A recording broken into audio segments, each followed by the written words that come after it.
Y en esta noche de viernes me acompañan dos grandes invitados. Estamos con Javier Torres Seoane, analista político, especialista además en conflictividad social. Javier, gracias por estar con nosotros. Y Antonio Flores con Javier Torres Seoane, analista político, especialista además en conflictividad social. Javier, gracias por estar con nosotros. Y Antonio Flores Arauz, presidente del Partido Orden, candidato a la presidencia. ¿Qué más decimos? Ex ministro de Defensa, ex congresista.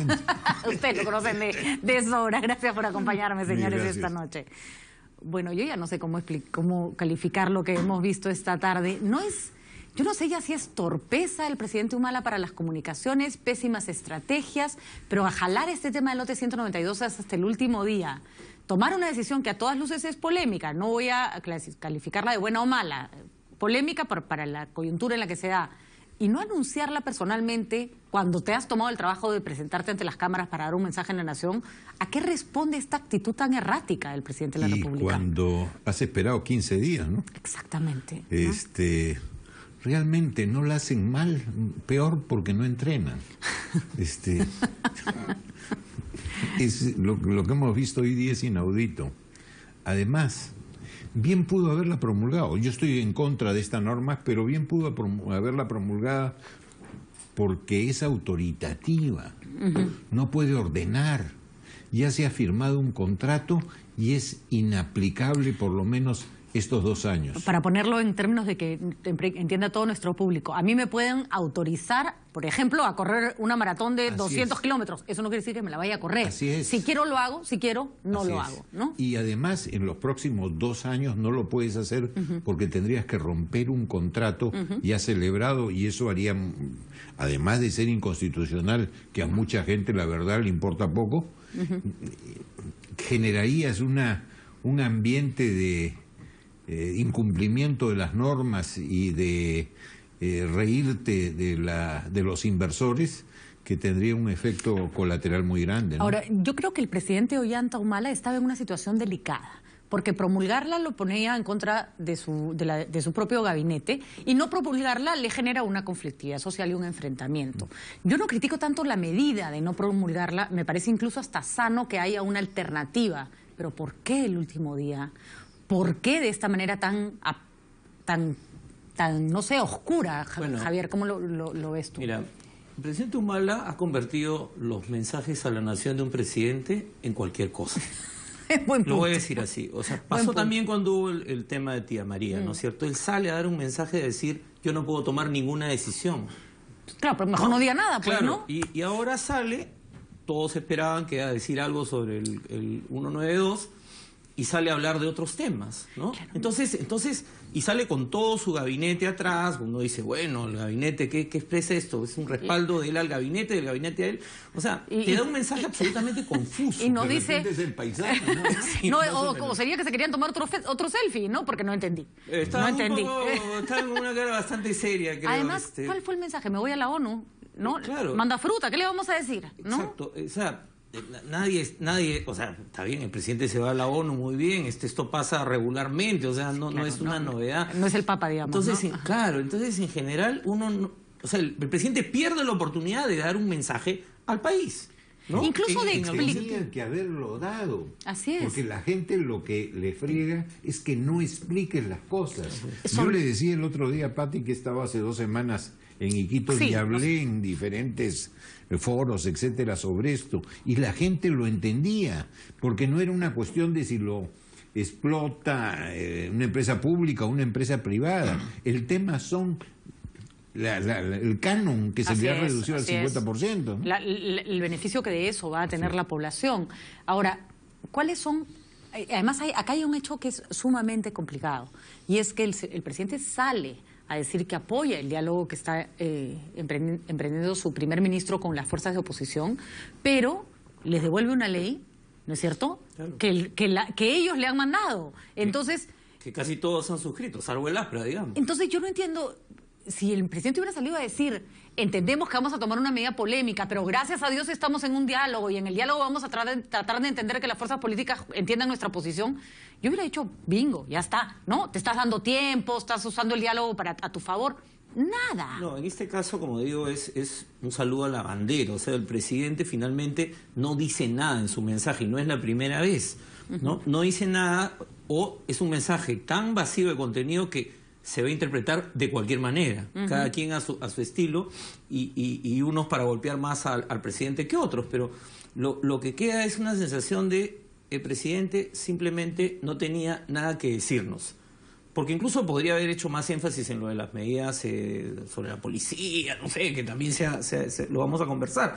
Pero no, tampoco. O sea, es como que se dicen varias cosas al paso y entonces no hay contundencia en el mensaje. Y ya son dos semanas seguidas que el presidente sale en falso a dar declaraciones. El domingo que salió a defender a su mujer antes de que la atacaran, o sea, era como de que para eso no se usa una entrevista de esa magnitud. Sin embargo, creo que Humala está demostrando que no necesita que Nadine lo opaque. Ojo, no necesita que Nadine lo opaque. Él solito sale bien gris, ¿no? Él solito se opaca solo con este tipo de medidas tan erráticas. Mira, eres muy generosa. Hoy día me tocó ser la buena de la mesa. Sí, ¿no? porque cuando dices, él se opaca, no se opaca. Es opaco. Necesita un poco de brillo. ¿Ah? Ahora, Entonces, hay un aspecto... En algunas cosas, evidentemente, el brillo lo ha dado la señora. Sí, claro. Pero hoy día Puede ser realmente da más opacidad. Sí, todo se ha puesto bastante oscuro en realidad. Pero hay dos aspectos, me interesa ahora su opinión de esta segunda parte. Está el problema político, el presidente que no enfrenta una situación, esta falta absoluta de coordinación con una oposición que se ha sentado además a dialogar con él. Y está el otro lado, Loreto. No es poca cosa, la cosa ha estado bien caliente hasta ayer. Quiero que escuchemos las declaraciones del gobernador de Loreto, que las tenemos, habló con nosotros más temprano para RPP Noticias, y la cosa no pinta bien. Escuchemos las declaraciones. Karen, y el Perú lo ha escuchado, de que es una afrenta a Loreto, porque Loreto estaba esperando que se pronuncie sobre el lote 192. Sin embargo, no puedo dejar de mencionar la hipocresía de este mensaje a la nación, porque hablar de cambio climático en una Amazonía en la que Loreto representa el 60% del territorio amazónico, donde la tala ilegal es brutal, con complicidad del gobierno nacional, porque Osinfor, Serfor no hacen nada en Loreto. Estas cosas, en verdad que a Loreto, y lo digo con convicción, y como máxima autoridad de esta región, es una falta de respeto.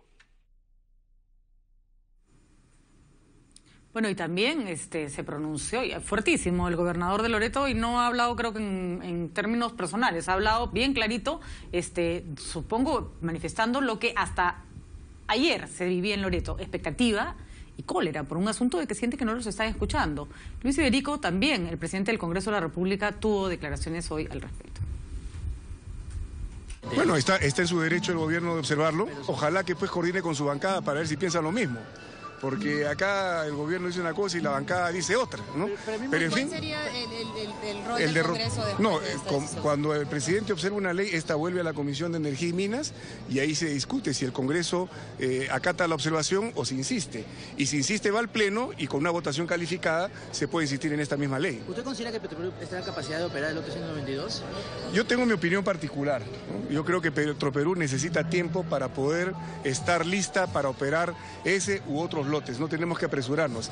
Y la ley tal como está permite ese espacio, porque no es una ley conminativa, sino autoritativa, autoriza. En este momento, bueno, hemos escuchado a los propios voceros del gobierno y a las propias autoridades de Petroperú decir que en este momento no está en capacidad. Entonces no debería operar. Si no estás en capacidad, mejor no hay que meterse, pero sí se puede preparar para futuros desafíos.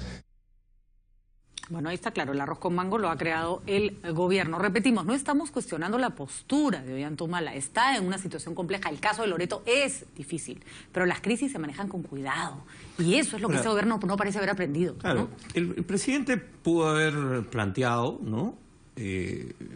Dicho, bueno, acá tenemos un problema porque no se puede romper el contrato en este momento, pero se podría plantear una alternativa, ¿no? No digo incluso en el mensaje, es decir, bueno, vamos a plantear que Petroperú, que se inicien negociaciones para un contrato dentro de 2 años. Entonces tú das margen ahí a una negociación que se puede abrir, y si se dan las condiciones, podría ser Petroperú dentro de 2 años, si es que si eso es lo que se quiere. O sea, tú tienes margen, tenías ese margen porque la ley, como se ha dicho, es autoritativa. Pero acá es simplemente decir, la observo y además informo que estoy mandando una observación, pero que no se hace explícito. O sea, no sabemos exactamente en qué consiste la propuesta del gobierno. Entonces, te genera un vacío. Ha salido el ministro Pulgar Vidal a dar algunas explicaciones, pero muy generales, pero no está el texto. Entonces, esto genera evidentemente confusión. Además, ahora, ¿por qué no tener lista la propuesta desde temprano? ¿Por qué al último minuto? Claro, esperas ¿no? un viernes, todos los congresistas están en semana de representación en este momento. ¿Y cuál es la idea? ¿Que se incendie Loreto? Yo creo que ahí ese es el problema, porque por más que efectivamente la gente puede dialogar, hay diálogos que se pueden dar, sí hemos comentado incluso acá contigo cómo en Loreto este tema de que Petroperú tiene que entrar a explotar de nuevo es una bandera que no solamente es de algunos grupos políticos, es un sentimiento de la gente, ¿no? Y por eso es que hay las protestas y probablemente el lunes tengamos de nuevo protestas. Entonces, ¿qué cosa van a hacer los congresistas? Que además varios de ellos de repente no están totalmente de acuerdo con la propuesta, pero están pensando en términos electorales. ¿Qué cosas van a hacer? ¿Van ahora a cambiar su voto? Exactamente. ¿No? Entonces generas de nuevo, la próxima semana vamos a tener una semana movida en el Congreso, ¿no? Para ver quiénes se mantienen en su voto y quiénes cambian de posición. Mira, que esté movida en el Congreso, te soy franco, me importa un pito. Mi problema, y el problema de todos, es que esté movido en Loreto. Claro. Sí. Yo coincido con lo que ha dicho totalmente el presidente del Congreso. El presidente de la República tenía 3 posibilidades. La primera, promulgarla como estaba. La segunda, observarla como lo ha hecho. Y la tercera, no hacer nada, en cuyo caso le daba al Congreso una señal, oigan, esto no lo quiero, pero es problema de ustedes si lo promulgan. Así es, ¿no? Que era quizás la más lógica. Pero el haberla promulgado hubiera temperado, hubiera amainado las aguas y no pasaba absolutamente nada. Mira, yo estoy en contra de ciertas actividades empresariales del Estado porque creo en el principio de subsidiariedad. El Estado debe hacer lo que es su función, lo que no puede o lo que no quiere hacer el particular. Pero si hay particulares como esta empresa Pacific que están dispuestas y han firmado un contrato para hacerlo, ¿por qué insistir desde el Congreso, como va a ser en el tema de que lo haga Petroperú? Y además, miren lo que está sucediendo en general en las empresas petroleras de estados. Miren, Petrobras, por el amor de Dios. ¿Qué queremos convertir y tener otro foco de corrupción? Pero hay una diferencia, Antero, que creo que en este gobierno no se ha visto con claridad entre la discusión de fondo y la medida que tienes que tomar, ¿no es cierto? Sí. Que es, la discusión de fondo no la resuelves en 2 minutos, porque es una discusión, como lo acabas de señalar, profunda, que tiene que ver sobre el rol del Estado. Pero tienes que resolver un problema que tienes al frente y no lo puedes resolver de la peor manera. Y no hablar del tema haciendo un mensaje a la nación. Entonces, por último, no hagas el mensaje a la nación y vete nomás a la ONU. Además te vas de viaje. Exacto. Además te vas de viaje. Tienes que decir que te espere el Papa, que estás apurado, que al regreso lo ves y te vas nomás. De las 3 opciones, Escogió la peor de todas. La peor ¿no? de las 3. Y la verdad que tiene un gabinete capaz, está el ministro Cateriano en una ronda de conversaciones. Qué manera de dispararse los pies, porque la oposición se ha tomado muy mal esto, ¿no? Porque Además, suena a ninguneo, ¿no? Además, a Cateriano le debe costar un esfuerzo enorme. ¿Tú imaginas? ¿Se imaginan ¿Te con imaginas el carácter de...? el sapo que se tiene que tragar para hablar con García el domingo que va a desayunar a Cateriano, sale Andrus. De nuevo, porque la anterior ya fue con Alcacelser.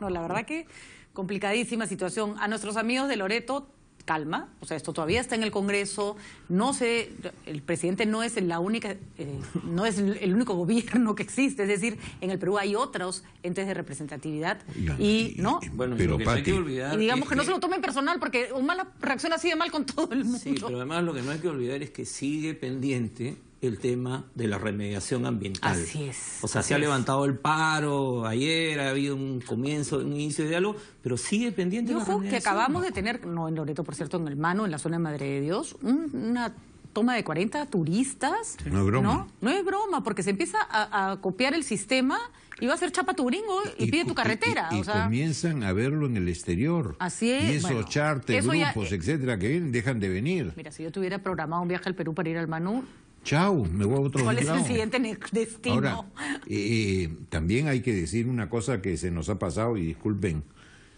Ese presidente de la región, gobernador, es un irresponsable. Bueno. Y un levantisco, está tratando de subvertir a la población, cuando todas las cosas que ha dicho también dependen de su gobierno. Sí, pero, y le quieren echar digamos, la pluma todo pero lo están poniendo en al una gobierno situación central. muy complicada, ¿no? No, entiendo, su indignación me parece válida, tal vez hay que bajarle un poco el tono porque la situación es complicada, pero le están arrimando un muerto a una persona que no tiene la capacidad de manejar el asunto, porque no está en sus funciones. Finalmente es un asunto del gobierno nacional, porque el gobierno nacional es el que hace la concesión, el que pone las condiciones. No asume, digamos, a plenitud. Es que los gobernadores tienen ahí un punto que sí me parece válido. Les generan unas situaciones y esperan que el gobierno espera que el gobernador se ponga del lado de ellos. No es tan fácil, pues, ¿no? Y los gobernadores, cuando hay lío, se ponen de costado. Sí, pero digamos que el presidente hoy día se puso tan de costado que ya no tenemos la culpa, no podemos echar la culpa a nadie más. Pero vamos. Hoy día estamos viendo a todo de costado. Vamos a caminar todo de perfil así para salir de acá. Vamos a ir a una pausa y regresamos con el tema de que la Fiscalía de Lavado de Activos ha dispuesto, después del pedido de la señora Julia Príncipe, efectivamente que se haga la pericia grafotécnica a las agendas de Nayrin Heredia, y creo que con esto probablemente cerremos rápidamente un capítulo que se ha alargado demasiado. Ya volvemos.